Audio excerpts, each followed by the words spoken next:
Okay, welcome back. We're going to have another round of this PowerPoint and video and me yakking at you for a while. Now we're going to talk about OSHA again. We're still on OSHA. This whole module is going to be pretty much about OSHA, and now we're going to talk about OSHA inspections and citations. And this says OSHA inspections because, like it or not, OSHA is part of every safety professional's existence, a big part of it, as a matter of fact. So is OSHA bad or good? Yeah, it's good. There's some bad things about it. Like I said before, when you have an OSHA inspectors are like a box of chocolates, as Forrest Gump would say. You never know what you're going to get. You get some that are good and reasonable. You get some that are idiots. So that's taken aside. OSHA as a rule, though, is good because I'm sure, 100% sure, they have saved thousands of lives and hundreds of thousands of injuries. But OSHA can't do it by itself, so they kind of rely on like us to help them. So in your career, you almost certainly have to go through an OSHA inspection. I mean, you just can't get out of it. If you've been doing regular inspections beforehand, though, you'll be much more likely to have a better outcome. So the 26 states have state programs. States can do that if they want to. California, being the goofy state that it is, had a state program, but then for like 2 years, they didn't fund it. So they kind of like didn't have OSHA for like 2 years or something. I don't know. I never had any issues with them during that time, so it was kind of weird. But if they do have a state program, their regulations must be at least as stringent as federal regulations. And usually there was a couple of California ones that were more stringent, and some of those have even been adopted by the state, by the federal rather. So Cal OSHA had their own regulations, and some have been, there you go, just said that. And those blue states are the ones that have their own. You can see here in the middle of the country, we kind of stick with the federal, and the states that think they can do it better by themselves are in blue. I don't know what the gray ones are for, but probably some combination. So anyhow, I prefer OSHA federal because it's a lot easier when you work. I work because in California now I had to deal with two different things. I had to deal with California OSHA regulations, Cal OSHA regulations, and I had to deal with regulations in all the other states that we had places in, which was Utah, Florida, Missouri, Illinois. So, and also workers' comp is different in those states too, so I had to deal with them too. Oh, well, that's part of living in the US of A. So inspections start with an opening conference. They knock on a door and they're going to, introduce themselves to management, supervisors, whatever. And the inspection process, scope, and standards to be used are explained. Now, the inspector will explain why there's an inspection. It could be a national or regional emphasis program, which are usually just called NEPs or REPs, an employee complaint, follow up on a reported injury, or random. I don't think they do too many randoms anymore. They're just too busy or too lazy. I'm not sure which. But they will do them on the. I've had emphasis, national emphasis program inspections, but frequently their employee complaint or follow up after an injury. They want to come and see what you've done about that. So, company union personnel to company inspector will be designated because you can accompany them. A walk around inspection is next, including observing workers and trying not to interrupt production. They'll try not to. Possibly taking photos for reference. Now they'll take them too. And what you want to do is you want to be with them and have your camera and take the same photos they took. That's what they tell you to do, and I've done it that way. But one time the inspector was the female, the Fort Smith female. He was taking pictures. And they were taking pictures of some guards that were just fine. And I said, why are you taking pictures of those? What's wrong with them? He said, oh, nothing's wrong with them. They're fine. He says, I want to show my boss I'm looking at them. Okay. Got better things doing that. Document the findings. Possibly talking to workers. They almost always do this. And they'll want to have a nice, comfy, air-conditioned office to do it in. And the one guy that came, the jerk that came to the Carson plant, he was a big guy, and he was a hot day, and he was all sweating, and he wanted to have an air-conditioned office, and I told him there wasn't any available. I made him stay out of the plant because he was a jerk. But they almost always talk to workers, and you can't be there when they do. But we're going to talk more about that in a little bit near the end of this thing. They're going to check the company's safety documentation. They're going to do this. Trust me, they are going to do this. Job safety analysis, training, investigation, etc. If you didn't do it, you didn't document it. When we had a temp agency cut off the tip of his fingertip at Bonded Fiber Products in California, they called OSHA and reported it, because Cal OSHA at the time, he had to report amputations. Now you have to do it everywhere. And so they showed up, and the boss looked at me and says, "What should we do? Should we let them in? Should we make them get a subpoena or a warrant?" I said, I think we're okay. So this lady came in. Her name was M.A. Kennedy, and she came in, and she was one of the good ones. She was very, very good about what she did, but she was reasonable. First thing she wanted to see was the minutes of our safety meeting after the accident. And that was interesting, because I'm sure what she did was, because it was not our employee, it was a contractor, temporary worker employee. I'm sure she thought, well, we're going to just push this under the rug. But I got the minutes, showed them to her, and sure enough, it was in there. We did discuss it. We didn't push anything under the rug, try to hide anything. It happened. All right. So, and then she wanted to see our IIPP, injury and illness prevention plan, a program. They tried to make federal, but it's just a moneymaker for Cal OSHA, because what they do is they want to see it. I had one, of course. So she just wanted to see it. I gave it to her. They flipped it like this, and if they set it aside. If you have it, they don't even look at it. They just look at you have one. And if you don't have one, then they're going to write you a citation on it. So that's why I'm kind of against having them. You should have a safety program without having one of those like that. But that's just for them to cite you on. And then she asked for a couple other things. I forget what she asked for, but everything she asked for, we had. She wanted to see that past, OSHA logs and all that stuff. And and my boss at the time, I don't think he even realized I had all this stuff, and I was doing all this stuff like that. So it was a good thing for me. So, and then when it ended up, it was he gave us 5 citations, but they all were less than serious, which to me was just a big win. And no, excuse me, I'm wrong. I got my things mixed up there. We got no citations on this. In fact, she walked out to the plant where this machine was. Now, when it happened, the machine was being built. It wasn't even in production. This guy just happened to walk by and stuck his hand where it didn't belong. And by now, though, it was up and running. And so we showed it to her. She looked at it. It was nicely guarded and everything. And again, you don't ever lie to an OSHA inspector, but you don't have to volunteer any information either. So she didn't ask me about it, so I didn't say anything. So we were walking back to the office, and there was a plug stuck in an outlet on a column, and she pulled it out, and the ground pin was missing. And that's a clear violation. She looked at it and looked at me. I'm like, what can I do, And she stuck it back in and said, "Fix it," and that was it. And that's all I heard from her for about 6 months. And I called her, and she said, "Oh, there's no citations. It was the Independent Employee Act." So that we didn't get any citations at all on that particular case. I was confused with another one. Anyhow, but the documentation is huge. If you have the documentation, that kind of changes the whole mindset of the OSHA inspector. Because somebody, you don't have anything, they're going, "Oh man, these people do not know what they're doing. I better start digging." But if you have it, they got to feel, okay, they know what they're doing. They're trying here, so I'll be reasonable. That's my take on it, anyhow. And immediately correct any dangerous situations on the spot. Well, if that happens, you're in deep trouble, because if you have something that's a hazard, very hazardous, and the OSHA inspector found it, and you're probably not doing your job. And the closing conference. Now, this sometimes they've done it weeks later, sometimes on the phone. They're not real consistent about this, the closing conference. And then that's where they hit you with their citations. They might talk at the closing conference about possible violations, only aren't violations until the notice of citation is received. You may get that at the closing conference. It varies sometimes. Sometimes they handle things differently.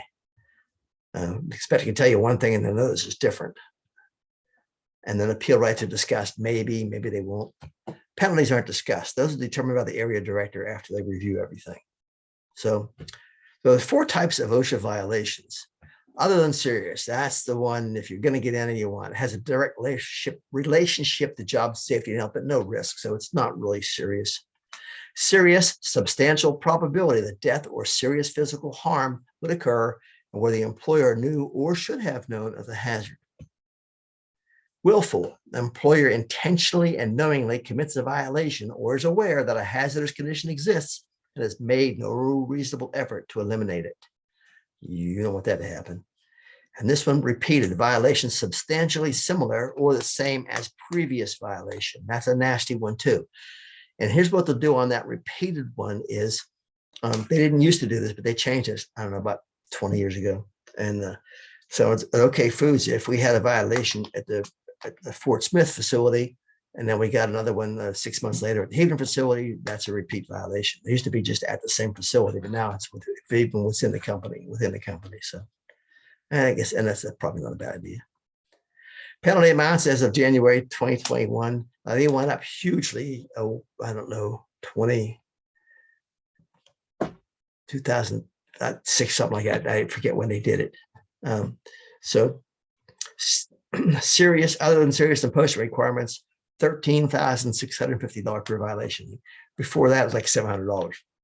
Yeah, they had not increased the violation over years, so they let them go ahead and increase it as if they had increased it over these 20 years or so.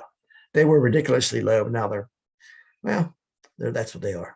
That's probably more than that now. That's for a serious violation other than serious or even posting requirements. Failure to abate is $13,653 per day beyond the abatement date. Abatement is when you're corrected. You do not want to not abate them. You want to get on it. Willful repeated, $136,532 per violation. You get a willful repeated, they're going to want to knock you with a whole bunch of violations. So why are OSHA fines so high? Well, the strategy is a good strategy, I think, because what do CEOs of companies pay attention to? Finances, right? So if OSHA can get in the paper that OSHA fined ABC company $2 million, another CEOs look at the paper and says, "Oh my God, we're going to get this. We better be careful," And so it gets their attention, and that's what they want to do with these high fines, and they want people to know that they're serious too. So the fines are probably a very good idea, being this high. You can get them cut down to about half pretty easily, but still not a lot of money here. So I think it's my opinion. The reason the fine's so high is just to get people's attention. Penalties are determined based on 4 different factors. How much the penalty could be. They have some leeway in there. Gravity of the violation, obviously how serious it is. The size of the business, small businesses get a break. The good faith of the employer, and that'll be in. They'll find that, I think, in your attitude, in your training documentation, everything else. A history of previous violations. If you haven't had anything like this before, they're probably going to be pretty easy on you. Not easy, but easier, I would say. So the official citation can be issued any time within 6 months of the inspection. So they give you 15 days, they take 6 months. I don't like that aspect of it, but that's the way it is. Frequently, the closing conference is when they are presented, and you know what they'll do sometimes? They'll come in and talk about everything, and then they'll kind of shove these on you and split at the last minute. Well, you have a chance to even look, oh, here they are, and then they'll leave. And because they don't want to sit there and take it from you. So the employer has several options. If you get a citation, here are your options. Option 1, and this will be in the stuff they give you. Accept the citations, abate the violations by the dates listed, and pay the fines, all within 15 working days from receipt of violations. Probably not a good idea. Don't just do this unless you had one simple citation that was a small one and it wasn't that bad, maybe, and it was a good real violation. But that's probably not a good idea. Option 2, request an informal conference with the area director. You got to do that within 15 working days. So you have to have the conference within 15 working days. That's probably the best thing to do because everything has hold until the conference. Then you get to talk with the area director. And maybe or maybe not, the inspector that was there might be at that conference or might not be too. So, but they might have a lawyer there too. So Contest the citations. You must do this in writing within 15 days also. So be sure the informal conference takes place to give you time to do this. So if you get a citation, we'll set up that informal conference as soon as you can. Because then you can contest the citations without the conference, but the conference gives you a chance to kind of feel them out a little bit too. If things don't go well at the informal conference, this is your only option. In the meantime, post a copy of the citation and notification of penalties immediately in a prominent place at or near the location of the violations. It must remain posted until the violations have been abated or for 3 working days, whichever is longer. Do this and take a picture of it so you can verify, you can document that it was done. Now, here's some good advice. Unless it's a simple citation, which you probably unlikely, get some help, a safety consultant or a lawyer. OSHA may have a lawyer there. They might have 2 or 3 people in this meeting when you get down there. So get some help. An experienced advocate can probably do a better job with the area director than most. They may even know each other from past things. So don't be afraid to get some help when you have an OSHA citation. You pay a couple $1,000s for a consultant, they can save you 1 violation for $13,000. Meanwhile, read the citations carefully. Look up the standards cited.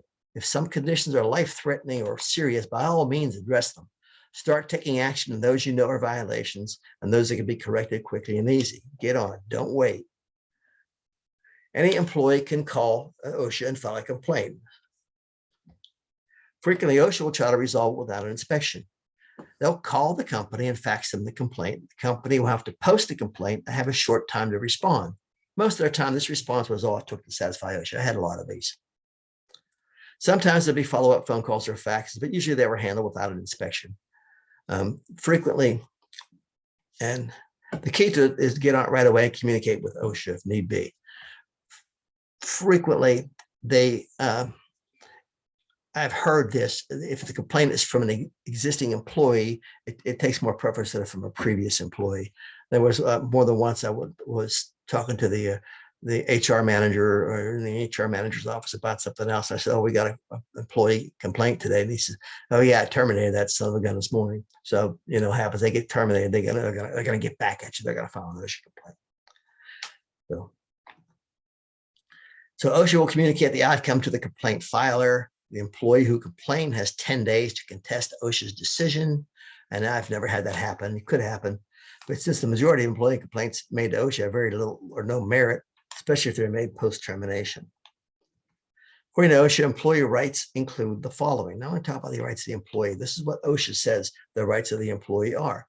And it's the law, of course. Right to notify the employer of workplace hazards. Now, all good companies encourage this. If you have an employee that has notified a hazard, you want them to let you know so you can do something about it. Good grief. If it's a hazard, you need to be taken care of. Employee has a right to notify OSHA about workplace hazards and have their identity kept confidential. They have the right to request an OSHA inspection. They can't demand that they can request it. They have the right to file a complaint with OSHA within 30 days of retaliation or discrimination by employer for filing a complaint. The employer would be really stupid to retaliate against somebody that could file a complaint. They file a complaint. That's within their rights. Live with it. Move on. Talk to that person a little bit, maybe. So we had a guy at Plant 2 in Fort Smith for the processing plant. It was 2 weeks away from basically getting the whole plant and putting new stuff in it. And we had some issues with carbon dioxide. And we had a meter, and we checked it when the employees had a complaint, if they felt a lack of, an increase in the carbon dioxide. We would check it and get out if there was a problem. But we knew we were going to demolish this whole place in 2 weeks. So we kind of lived with it for a while. And so this guy files an employee complaint. The OSHA inspector shows up and he demands to speak to the OSHA inspector. Now, the OSHA inspector didn't know what to do. Neither did I. Never had that happen before.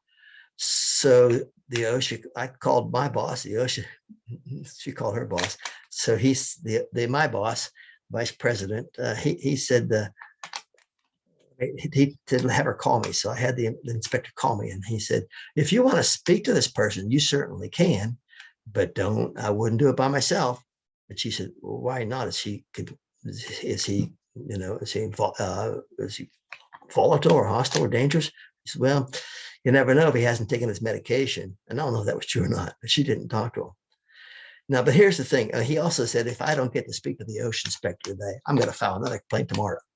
Now, in my humble opinion, if they said that, the OSHA inspector should have folded up her briefcase, put her papers away, and said, thank you for your time. We are not here to be jacked around by somebody, a disgruntled employee.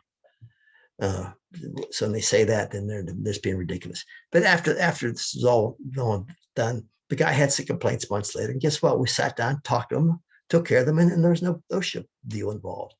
So talk to your people. If they have a complaint, whether it's real or imagined or made up or fake, or they don't know what they're talking about, talk to them. It'll save you a lot of hassle in the long run.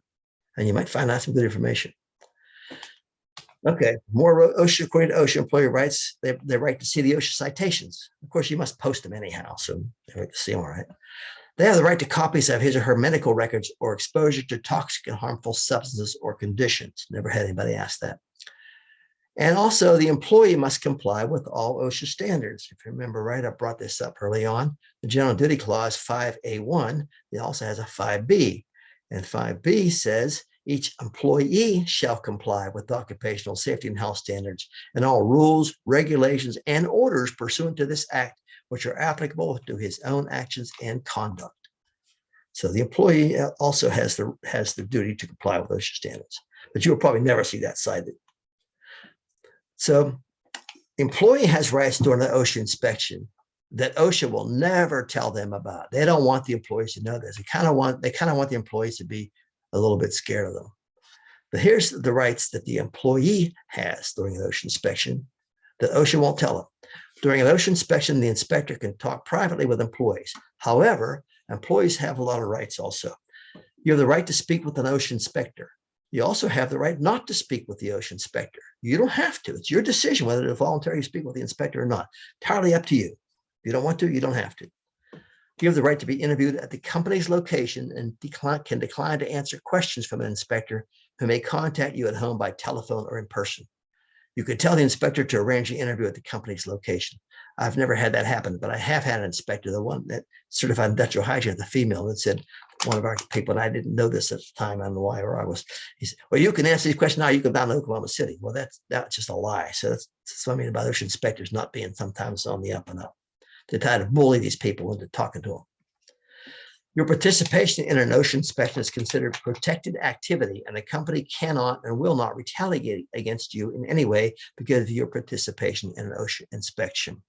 Again, if you're doing this, you're an idiot. If you decide to speak to the OSHA inspector, it is your decision whether to speak with the inspector in private or with someone else present. You have the right to ask another partner or a member of company management, union member, whatever, to be present during the interview. So you don't have to be in there by yourself if you don't want to. You can have somebody in there. You can have your boss in there if you want to. Probably won't, but you can have your union guy in there, whatever you want. It's up to you. You have a lot of rights if you're being interviewed by the OSHA inspector. You have the right to take a break or end the interview at any time for any reason. The interview is not supposed to take an undue period of time. Remember, it's your decision whether to speak voluntarily with the inspector at all. Not required. If you decide to speak to the OSHA inspector, you have the right to understand the question being asked of you. If you do not understand a question, you may ask the OSHA inspector to repeat the question. The inspector is supposed to ask you for information and not tell you that you must agree to certain information. I'll say that again. The inspector is supposed to ask you for information and not tell you that you must agree to certain information. If you have difficulty speaking or understanding English, you may request that an interpreter be provided for you. You also have a right to have another individual of your choice present to act as your interpreter. You have a right to decide whether to sign a statement at the end of your interview. You may decline to sign a statement if you so choose. You may sign a statement if you so choose. If you do decide to sign a statement, you are entitled to receive a copy at the time of the interview and do not sign it until the inspector tells you he or she will provide you a copy at the end of the interview. If you decide to sign a statement, make sure that you read it and tell the compliance officer to correct any errors or mistakes before you sign it. One thing we did about accident investigations, we would ask the person questions and write them down and then on a tablet, and just in longhand, write them down, and then give it to them to read. Let them read it before they sign it. Ask them to sign it.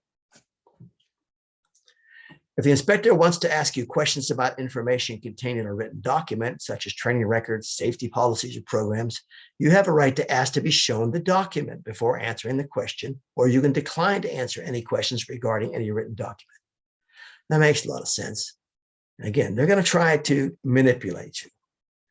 You have a right to decide whether to be voluntarily photographed, videotaped, or recorded during the interview. You may agree to be photographed or recorded. You may decline to be photographed, videotaped, or recorded.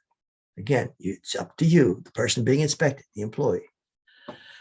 Now, if you decide to voluntarily speak with the OSHA inspector, you must answer his or her questions truthfully. Again, you could not answer them, but if you answer them, you have to tell the truth. Again, you could decline to answer any particular question, and they don't have to explain the reason for your refusal to answer. Say, I decline to answer that question. Maybe they'll rephrase it. Maybe they won't. I don't know. Now, if you decide to voluntarily speak with the OSHA inspector, you must answer his or her questions based on your own personal knowledge and to the best of your recollection. You must not speculate about any events which you did not personally observe or for which you were not actually present to observe. You must also not relate hearsay, in other words, gossip or rumor, which may not be truthful or accurate. Now, I personally think it's a good idea to inform your employees of these rights and be sure to include their obligations also. And it's also a good idea to get this upper management on this case first. I would try to have this as a policy when you read these employees' rights. We had a Muldrow inspection after the Heavner female debacle down there. A guy came in at Muldrow, and it was pretty reasonable. So what I did was I talked to the guy in his opening conference, and I told him that we are going to read these rights to the employees when they come in here. And I let him see them. I think I read them to him. I get a copy. I don't know what I did. And he said that was okay. So when an employee came into the conference room to talk to the inspector, I read them the rights in there. As you can see, the rights, they're good. There's nothing wrong with them.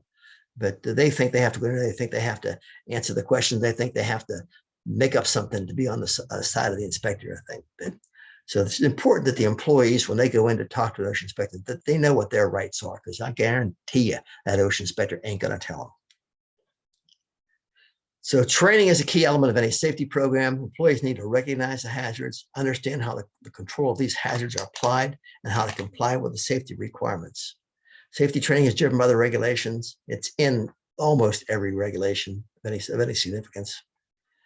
And training, this is just general information here. Training should be done as follows. Prior to being assigned to a job or task, includes like a safety orientation. And variations of this are found in many regulations. When anything new is introduced, new equipment, new procedures, new policies, new regulations, new hazards are discovered. When anything changes, equipment, procedures, policies, regulations, any change, there must be training on that. When an employee indicates a need for training, usually when they violate a policy or procedure or after an accident, they need to have training. And periodically, sometimes required by OSHA. For example, powered industrial truck operator every 3 years. It's not really retraining, it's a recertification. But company policies may require periodic training, not a bad idea. I like to see lockout training be done every year. To me, that's so important to keeping people safe. And documentation, if you didn't do it, if you didn't document it, you didn't do it. So safety training documentation must include the employee's name, the date it's completed, who did the training and what was covered, how the employee indicated that they received and understood the training. That can be difficult sometimes. How are they going to do that? You can give them a test. You can have them. We had a form they filled out of what they did, and they signed that they understood it, and so did the person that trained them on it. So documentation and ability to retrieve this documentation is critical. So safety professionals must know and understand the standards that are applicable to the workplace.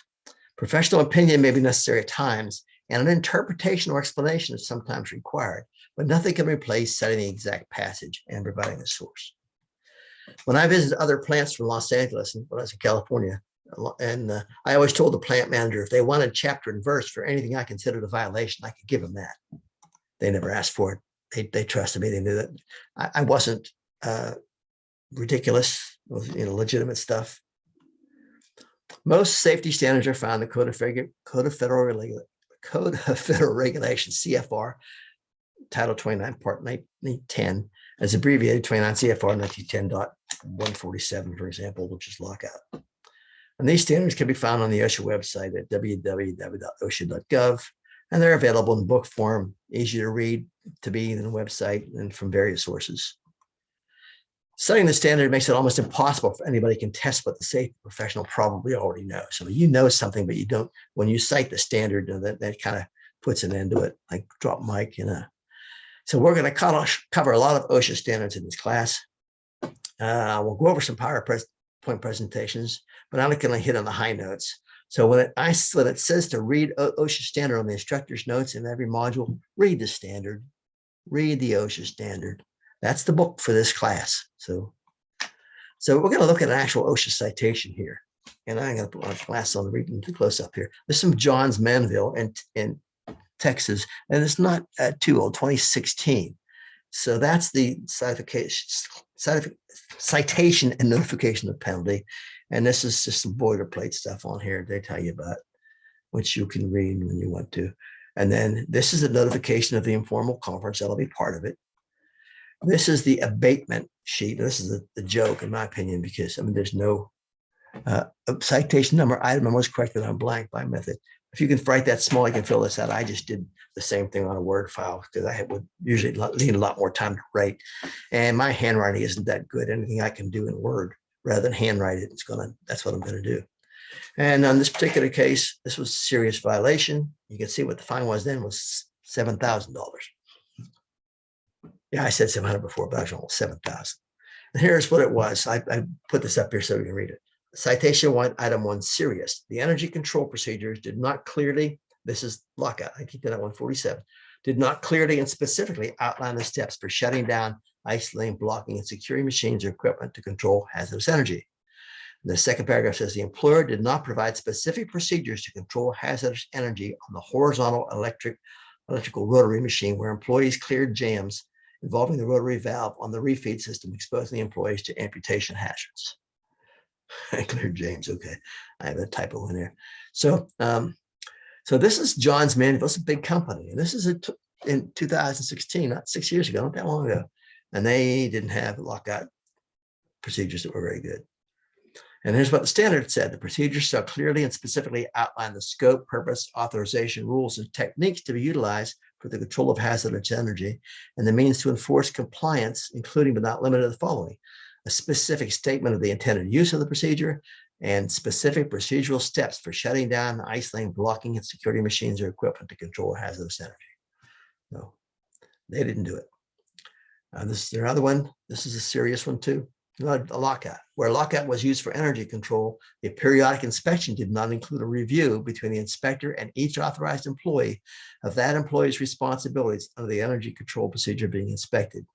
The employer did not ensure periodic inspections were reviewed with each authorized employee to determine proper procedures were being followed. Employees operating the refeed system were exposed to amputation hazards. And that's what the standard says. The employer shall conduct a periodic inspection of the energy control procedure at least annually to ensure that the procedure and the requirements of this standard are being followed. This is something I think is not really well understood, this periodic inspection.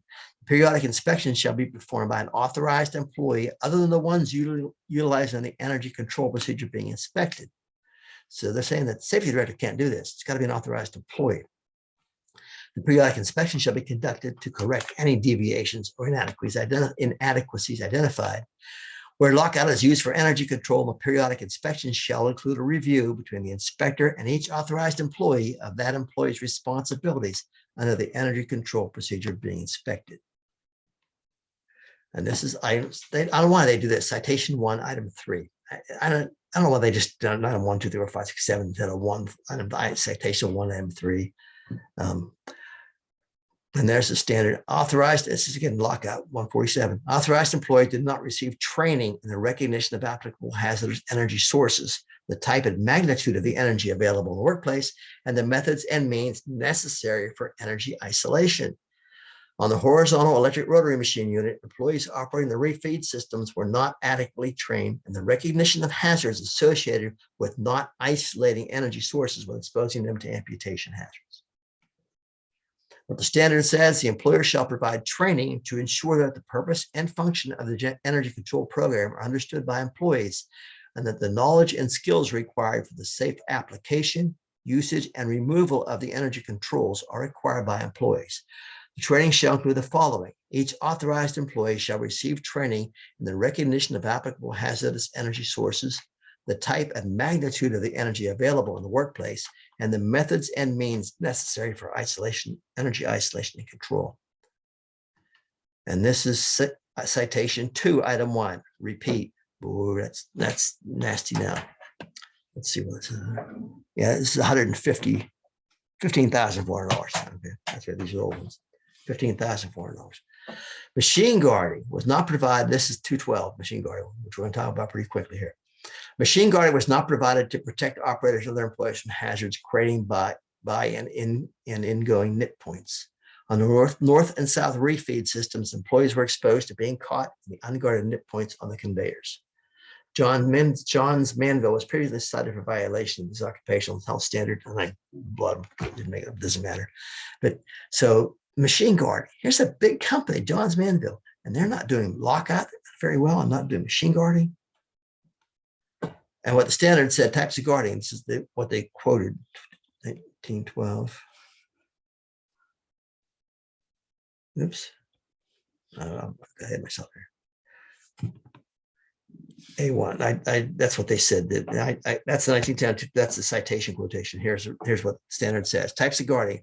One or more methods of machine guarding shall be provided to protect the operator and other employees in the machine area from hazards, such as those created by point of operation, ingoing nip points, rotating parts, flying chips, and sparks. Examples of guarding methods are barrier guards, two-handed tripping devices, electronic safety devices, etc. I don't know when they put that in there, but they did. This is another repeat. Unguarded protection shaft ends. I got this, move my head around so I can. Unguarded protection shaft ends did not present a smooth edge and projected more than half the diameter of the shaft. Again, this is something that's been around since 1970. These guys haven't figured it out yet. At the refeed system, the rotary valve shaft was not guarded and projected approximately 3.75 inches from the housing, exposing employees to be caught in the unguarded shaft. And they were previously cited for that. There's why. And here's what the standard says on projecting shaft ends. Projecting shaft ends shall present a smooth edge and end and shall not project more than 1/2 the diameter of the shaft unless guarded by non-rotating caps or safety sleeves. And unused keyways shall be filled up or covered. And penalties for serious one were $49,000. And that was back 6 years ago. That would be probably $300,000 now. So that's our thing on OSHA's inspections and citations. It's going to be a part of your life as a safety professional. It doesn't have to be a bad part of your life, particularly. It's uncomfortable maybe dealing with OSHA, but if you've done it a couple of times, if you have your ducks in a row, have your paperwork done, do your inspections and all that stuff, it makes it one heck of a lot easier. Now, you can't do everything. There's so many things in the OSHA thing, depending on the size of your facility. At OK Foods, we had 1,400 employees or something like that. I forget how many employees, it was a lot. And 2 people in the safety department and 3 shifts and 31 different OSHA logs I had to post. So we were pretty busy. And so smaller companies, you can do maybe a lot better. And when I worked in California for a while there, I was the safety guy at the one plant and did other things too. And then as the company got bought out, I became the safety environmental guy for the entire company when we had 11 plants. So it depends on the size of it. And even then I did work with comp too and other stuff. So I always like to keep busy. I also like to be more important too. Yeah, that's what you want to do. So that's it for this. And all I can say is be safe.